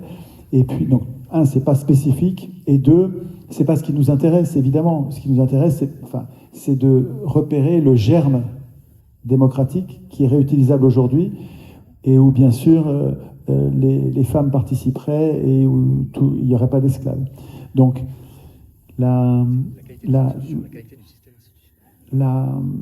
une vraie démocratie serait tout à fait possible et bien meilleure que la démocratie athénienne, en intégrant les femmes, évidemment, et en n'ayant pas d'esclaves. Donc, et ce n'était pas une aristocratie à l'époque. À Athènes, ceux qui étaient citoyens, c'était des artisans, des agriculteurs, des commerçants. Et les aristocrates qui dirigeaient Athènes avant la démocratie se sont fait prendre le pouvoir par le peuple, par ce régime qui s'appelait démocratie. Et Platon et la quasi-totalité des philosophes, 90% des philosophes, presque tous, étaient antidémocrates. C'était des gens qui disaient du mal de la démocratie. Et aujourd'hui, on prend leur parole pour critiquer la démocratie athénienne. Mais il faut comprendre que quand Platon dit du mal de la démocratie, il règle ses comptes et il n'est pas honnête. En fait, il est jaloux, il essaye de voir tous les défauts possibles et même il les imagine quand ils ne sont pas réels, à un régime qui l'a empêché. Platon aurait dû être dans les familles dirigeantes. Il ne l'a pas été et il a passé sa vie à se battre contre la démocratie. Donc il est intéressant sur d'autres sujets, mais sur la démocratie, Platon, c'est un menteur, quoi, il règle ses comptes. Il ne faut pas prendre Platon comme référence pour critiquer la démocratie.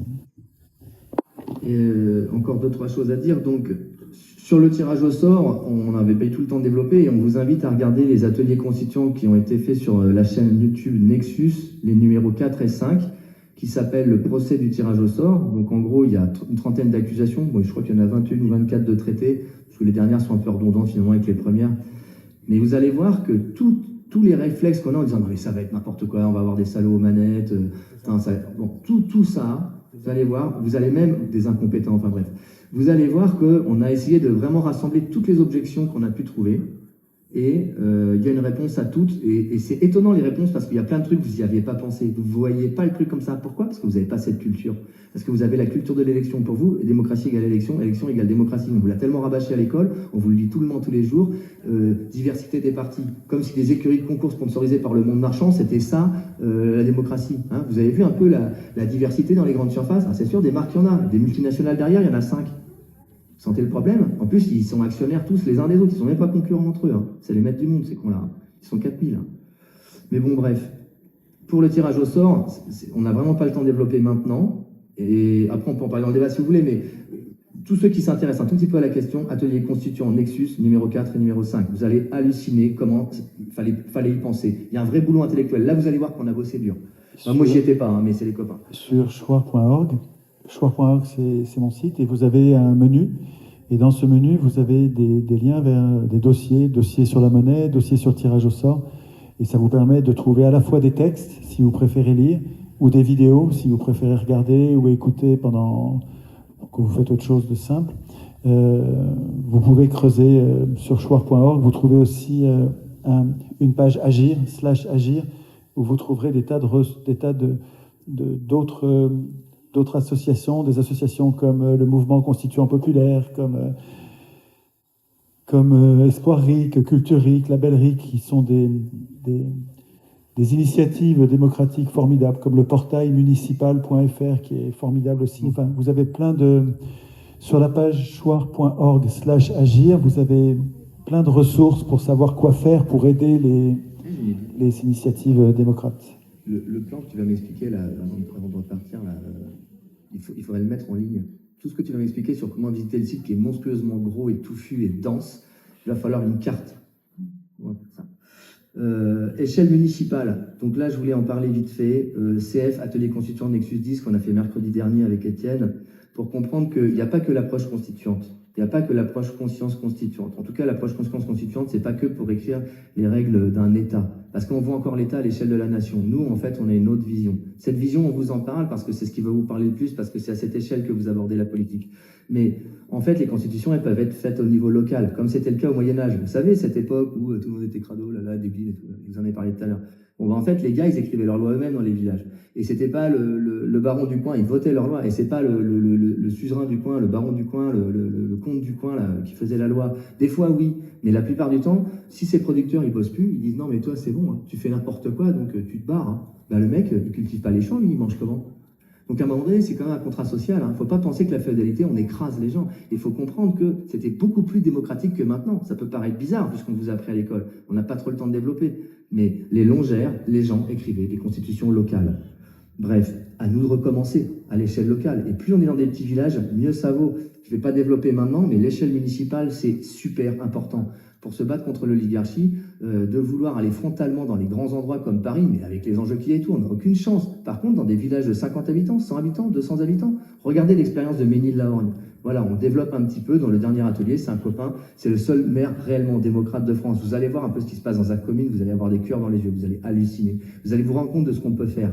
Et à partir du moment où on fait basculer, allez, 300 communes, 1% des communes de France, il y en a environ 30 000 maintenant, plus de 36 000 par fusion. On vous explique aussi, hein, il y en a, ils n'ont pas de liste. Ceux-là, ils risquent de se faire fusionner avec d'autres communes s'ils ne respectent pas la loi. Ils vont avoir des rappels à l'ordre, ils vont se retrouver sous la tutelle et tout. Donc, on ne vous développe pas, mais regardez cette émission et vous allez voir qu'il y a un vrai boulot à faire au niveau local dans des petites communes. Si la démocratie commence comme chez Claude Kaiser, à Ménil-la-Rogne, à côté de Nancy, lui, ça fait tache d'huile. Les communes des alentours, ils le regardent tous avec des cœurs dans les yeux. Et c'est en train de bouger. Si on en met un petit peu partout sur le territoire français, mais dans 6 ans, on multiplie par 10 le nombre de communes démocratiques. Et on commence à développer des institutions à des échelles plus grandes que des villages de 200, 500 habitants. Et puis, à celle d'après, ben ça y est, cette fois, les métropoles, elles tombent. Ça va ensemble avec tout ce qu'on est en train de raconter. C'est une autre approche. Et c'est pas l'une versus l'autre. Elles vont toutes les deux. C'est une jambe pour la jambe gauche, la jambe droite. Bref. Et l'État, ça va pas être la grosse machine là de la République, écrite par les technocrates, les gens de l'ENA et compagnie. C'est la Fédération des communes libres, des communes démocratiques. Quand on veut faire des grands projets qui nous dépassent, construire des ponts, faire un programme scolaire commun, faire passer des trains, je sais pas, il y a des tonnes de choses, la santé, on peut pas à l'échelle d'une commune avoir le matos pour opérer des gens. Donc il faut mettre des choses en commun, donc il faut s'entendre entre communes. Tout ça, ça reste à inventer. Alors on a fait plein de boulot, et puis historiquement, il y a déjà plein de boulot à récupérer, à réfléchir. Mais quand on commence à penser en souverain, on réorganise. L'État, c'est pas un truc qui vient du haut vers le bas, piloté par des mecs qui sont dans des écoles, qui nous la mettent à l'envers et qui nous prennent pour des cons. C'est une émanation de nous. C'est pas une machine et un léviathan à la Hobbes. C'est un outil contrôlé par la base. Ça change complètement de paradigme. Vous voulez plus de radar sur les routes, mais on décide ensemble si on en veut ou pas. Tout est comme ça, tout est à l'avenant. Et à recommencer par la commune, ce qui est bien, c'est que c'est concret dans une petite commune. Vous savez comment vous organisez, vous savez de quoi vous avez besoin. Arrêtez d'élire un conseil municipal où ils sont 5, 10, 15, ils décident de tout. Vous avez le droit d'y aller, ils vous interdisent de parler. Vous arrivez, vous prenez des notes. Moi, c'est ce que je fais en arrivant dans mon village. Je passe pour un espion ou un journaliste. Tout le monde me regarde de travers. Putain, mais c'est ça la démocratie? Moi, il y a un problème, les gars, là. Hein. Donc, moi, j'essaye de pousser avec Étienne, avec plein de monde. On essaie de lancer une campagne pour faire basculer un maximum de communes en démocratie. Je vous en supplie chaleureusement. Enfin, supplie. Putain, allez regarder le Nexus 10, Atelier Constituant 10 de mercredi dernier. Vous allez halluciner. C'est l'autre piste. Après, deux choses. Non, c'est rien du tout. Sur 1968, parce que non, mais voilà, on a un public qui est peut-être qui n'est pas sur ta longueur d'onde là-dessus, mais il ne faut pas confondre le projet Marchand qui a récupéré les grèves ouvrières et étudiantes. En 68, plein de gens ont décidé de cesser d'obéir à la loi du profit. Plein de gens ont dit, on veut rechanger les règles de la société, on veut un truc humain et tout. Si on regarde le truc de près, c'est pas l'image qui nous en reste et qu'ont donné les médias. C'est pas ce que racontent les gens aujourd'hui qui sont un peu conservateurs et qui pensent que c'était du gros n'importe quoi. Le gros n'importe quoi, c'est le projet Marchand de récupération et de faire monter dans le cerveau des gens la libéralisation des mœurs, en gros, tout un tas de trucs qui arrivent. Moi, je dis pas que dans ce truc-là, je rejette tout. Mais ce que je veux dire, c'est que ça a été complètement récupéré par les marchands. Et ça a servi à détruire un peu plus la résistance populaire au progrès qu'on nous impose et dont j'ai parlé avec la cybernétique, le transhumanisme et tous ces trucs. Parce qu'au départ, c'est quand même des gens, ils en ont marre d'aller à l'usine. Ils comprennent pas le sens de leur boulot. Ils voient pas pourquoi ils devraient obéir à un mec qui est pété de thunes et qui leur casse les couilles. Un contremaître qui leur aboie dessus du matin au soir. C'est pas une vie. Et ils ont raison, c'est pas une vie. C'est ces gens-là qui se sont soulevés en 68. Et leur projet, c'était de sortir du joug des marchands, justement. Mais ils n'avaient pas cette conscience constituante. C'est pour ça que la prochaine fois que ça bouge, ce serait bien de l'avoir. Et je termine en disant, il y a peut-être un risque d'effaroucher pas mal de gens encore vraiment conditionnés avec un projet constituant complet, tel qu'on est en train d'essayer d'en parler. Donc, il faudrait peut-être faire les choses un peu par étapes au niveau de la nation. Et je finis avec ça. Il faudrait essayer de notre point de vue, s'il y a vraiment un truc essentiel qui devrait quand même mettre tout le monde d'accord, c'est que c'est à nous d'écrire les règles du jeu. Et qu'on va peut-être pas tout faire d'un coup parce que ça va faire trop de bouleversements et ça va faire peur à plein de monde pour de bonnes raisons. On reprend l'existant et on construit des modifications petit à petit. Réforme versus révolution, la question ne se pose plus. Nous allons réformer calmement les choses. Avec le rite constituant, voilà, c'est la fin de ce qu'on voulait dire. C'est-à-dire, la seule chose qu'on veut pouvoir avoir en initiative populaire, c'est de déclencher des référendums à l'échelle nationale ou à l'échelle municipale pour dire cette règle-là, ça change. Ça déconne. Est-ce que les gens sont d'accord? Vous allez voir, ça va être des 80, des 90% des scores d'élections en mode république bananière, parce qu'on est tous d'accord là-dessus. Et on va faire les choses doucement, pour que personne ne prenne peur et qu'on avance sur des sujets où tout le monde est en mode « Ah ouais, ça, ouais, ouf !» Un truc tout con, je vous parlais des radars. Vous croyez qu'il y a combien de pourcents des Français qui veulent qu'on se fasse attraper par les radars sur le bord des routes? Il y en a plein qui vont dire « Ouais, pour la sécurité, c'est bien. » Et c'est pas con, hein, on pourrait en discuter. Mais peut-être qu'on va commencer par les enlever parce qu'on en a un peu ras le cul. C'est vraiment un sujet hyper mineur, hyper secondaire. Et en faisant un petit truc comme ça, on comprend que c'est nous qui changeons le truc, là. Vous voyez? Non, là, c'est pas vraiment constituant, ça c'est législatif, mais c'était juste pour dire, on reprend la main sur des petites choses et on commence à réécrire les règles doucement. Personne ne va paniquer. Une fois que la porte est ouverte, toute la bobine va venir tranquillement. Avant de passer aux questions, je voudrais, pendant que j'y pense et pour pas oublier, vous signaler deux adresses. L'adresse du mouvement constituant populaire, mouvement-constituant-populaire.fr, où vous allez retrouver un maillage territorial, c'est-à-dire une carte sur laquelle il y a des points là où il y a des gens constituants et qui permettent de se regrouper et de faire des ateliers. Et si là où vous êtes, il n'y en a pas, ben c'est super, vous allez pouvoir ajouter votre nom ou votre téléphone qui permet de vous appeler pour faire un atelier. C'est-à-dire qu'en fait, il faudrait que ces points se multiplient pour que le pays devienne constituant. Et une deuxième adresse, c'est le comptesurmoi.org, qui est un compteur à constituants qui existe depuis le mois de septembre et qui est parti de tous les gens qui sont constituants, enfin, ouais, qui ont cette conscience de la priorité constituante, qui ont compris qu'il ne faut pas élire l'Assemblée constituante. Et il a commencé avec la liste de tous ceux qui ont signé des pétitions pour le RIC constituant, qui sont quelque chose comme 300 000. Et donc, on en est à 330 ou 340 000. Et en fait, l'idée, c'est de nous donner du courage, de savoir qu'on n'est pas 10 000, on n'est pas 5 000, on est déjà très nombreux à avoir compris que c'est ça qui va tout changer. C'est la mutation des électeurs en citoyens, la mutation des électeurs enfants en citoyens adultes par un processus constituant populaire et pas l'élection d'une assemblée constituante. C'est tous ceux qui ont compris ça sommes déjà très nombreux et ça nous donne du courage de savoir qu'on est nombreux, que ça c'est en train de grandir, ça va se passer et ça nous donne du courage pour faire des choses. Mais maintenant, il faut qu'on réponde à vos questions parce qu'on a dû oublier des tas de trucs. Et juste rajouter, on n'est pas obligé d'aller sur Internet, hein. On peut aussi prendre des numéros les uns des autres, se réunir avec ses potes. On n'est pas obligé d'afficher son matricule à Big Brother, hein. On peut se démerder sans aussi, hein. On peut le faire avec, je dis pas qu'il faut pas, mais il faut garder un pied en dehors. C'est-à-dire, cultivez bien le truc hors système aussi en même temps, hein, parce que c'est sûrement ça qui va plus nous aider à terme. Parce que l'Internet, il va se refermer sur nous. Quand ils vont comprendre qu'on commence à devenir puissant avec ça, on va avoir des tas de soucis. Moi, je vous le dis, c'est le pied qui est en dehors qui va servir, hein.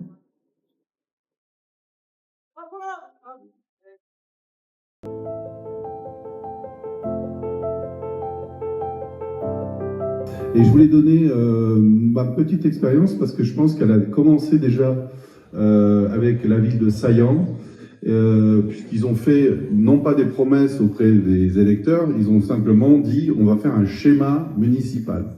Donc c'est le mouvement du municipalisme, c'est-à-dire que vous avez juste un cadre, un schéma. Vous avez d'un côté la maison de la citoyenneté, qui est donc un élément structurant de la ville, où il va y avoir du débat, comme ici. Les gens vont venir proposer leurs idées, avec des boîtes à idées. Il va y avoir des débats qui vont s'animer. Il y a plusieurs personnes qui vont dire, à la fois de l'opposition et de la majorité, plus des habitants, plus des étrangers, on s'en fiche. L'idée est bien. Et donc le schéma municipal, c'est juste de proposer une étape supplémentaire.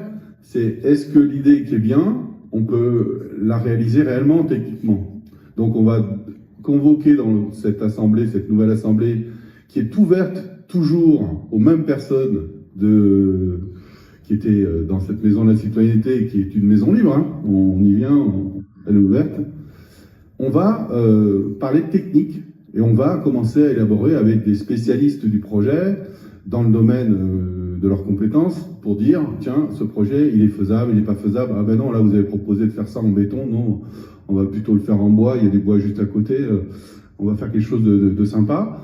Ça va se réaliser dans un deuxième temps, on va dire c'est OK. Et puis on va passer à l'étape supplémentaire, c'est le financement. On va essayer de trouver des financements. Est-ce que ça correspond bien avec des personnes, agents territoriaux, départementaux et au-dessus? Comment on va financer ce projet? Et même les habitants peuvent être mécènes. Et puis, ça va passer à l'étape suivante. L'étape suivante, tout le monde la connaît. C'est la délibération que votre maire, avec son équipe, propose régulièrement dans les conseils municipaux. Mais là, ça passe effectivement en délibération dans un conseil municipal. Et le conseil municipal, on reviendra sur comment le constituer, puisqu'on pourrait parler de tirage au sort, constituante et tout ce qu'on veut. Mais déjà dans ce schéma-là, vous avez juste 4 étapes. Vous avez garanti que tout le monde va voter oui au projet qui a été élaboré dans la Maison de la Citoyenneté, dans la partie technique, dans la partie financement. Et donc finalement, on vote oui. On vote pour ce projet, ça fait sens à tout le monde.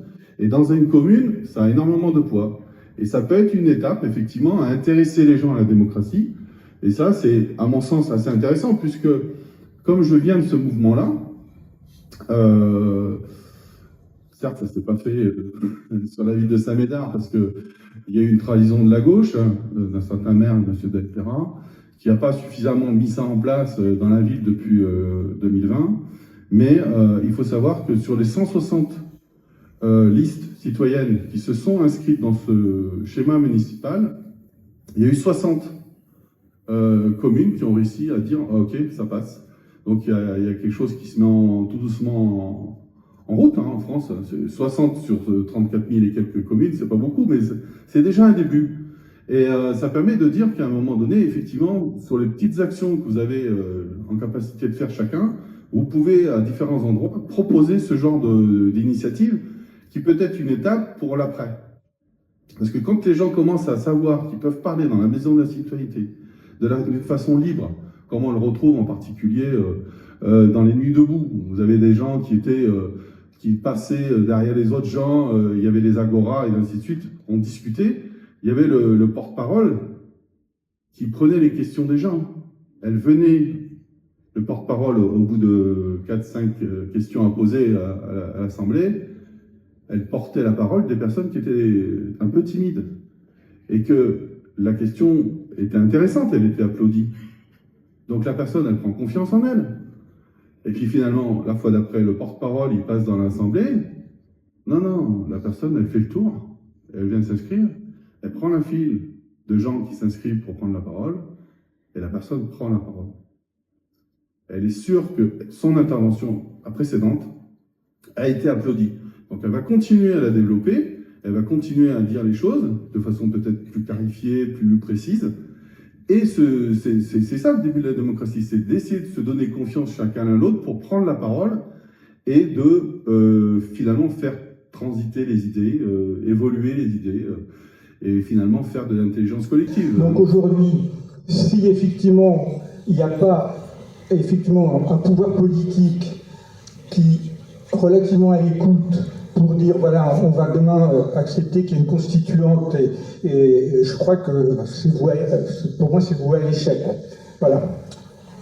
C'était un peu long, mais excusez-moi. Non, mais vous avez raison, c'est une objection qui revient tout le temps et qui, je pense, sans que ce soit toujours formalisé, arrête les gens. Les gens se disent à quoi bon et finalement ne font rien parce qu'ils n'ont pas de réponse à votre question. Je vais essayer d'être plus bref que ce que je fais d'habitude. Je réponds tout le temps à cette question. J'ai l'impression d'y répondre comme il faut et peut-être que c'est trop long comme réponse. Vous avez raison sur l'exemple de 1936, sauf que donc c'est vrai que Léon Blum n'avait pas promis d'augmenter les salaires. Et il avait même été voir, avant l'élection, il avait même été voir le gouverneur de la Banque de France, qui était en même temps le président du comité des forges, qui était en fait un représentant des 200 familles, donc du grand capitalisme. Léon Blum avait été voir le régent de la Banque de France pour lui promettre de ne pas monter les salaires. Il avait même promis de ne pas monter les salaires. Et c'est donc parce que nous avons été des millions dans la rue à lui tordre le bras qu'il est à nouveau retourné chez le régent de la Banque de France et le régent de la Banque de France lui a dit « c'était tout, il faut qu'il se remette au travail ». Donc, vous avez raison, c'est une action populaire qui va, au bout du compte, tout changer. Mais souvenez-vous que si nous sommes descendus des millions dans la rue, c'est parce qu'on avait enfin un pouvoir qui n'allait pas nous tirer dessus. On savait que Blum n'avait rien promis, mais on savait qu'il n'allait pas nous tirer dessus. aujourd'hui, quand on n'arrive pas à changer les choses, quand nos manifestations sont sans aucun effet, c'est parce qu'on a contre nous une police qui n'hésite pas à nous tirer dessus. Macron n'est défendu, le régime de l'escroquerie parlementaire actuelle n'est défendu que par la police et les juges. La police et les juges. La police nous tire dessus à tir tendu et à balles réelles. Elles ne sont pas en métal, elles sont en caoutchouc, mais elles nous explosent la tête, ou on nous éborgne, on nous arrache des mains. Donc on nous tire dessus à balles réelles.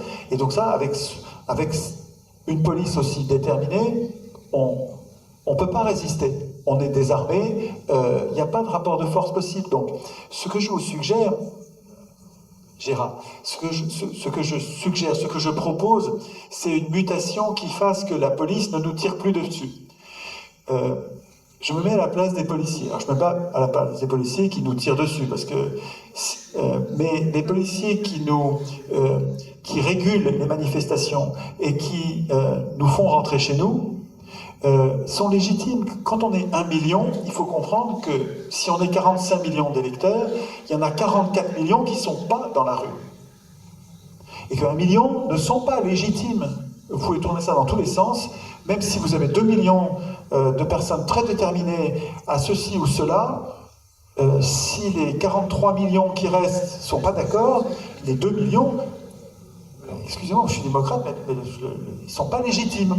Donc ce que je vous suggère, la mutation, la transformation dans la façon de lutter socialement, la mutation des luttes sociales que je suggère, c'est que nous nous concentrions sur une cause commune, et il me semble que instituer un pouvoir populaire, instituer nous-mêmes un pouvoir populaire, c'est une bonne cause commune. En nous réunissant, nous devrions arriver à être capables d'être non pas 1 ou 2 millions, mais 10 ou 20 millions. Et oui, non, mais vous hochez la tête, vous pensez que c'est pas possible, donc effectivement, si c'est pas possible, ça n'aura pas lieu. Mais dans ce cas-là, Gérard, pardon, je vois pas d'autre façon. Voilà. Les luttes sociales passées, le Front populaire, il a débouché sur le totalitarisme marchand actuel. C'est-à-dire que le Front populaire n'a pas suffi.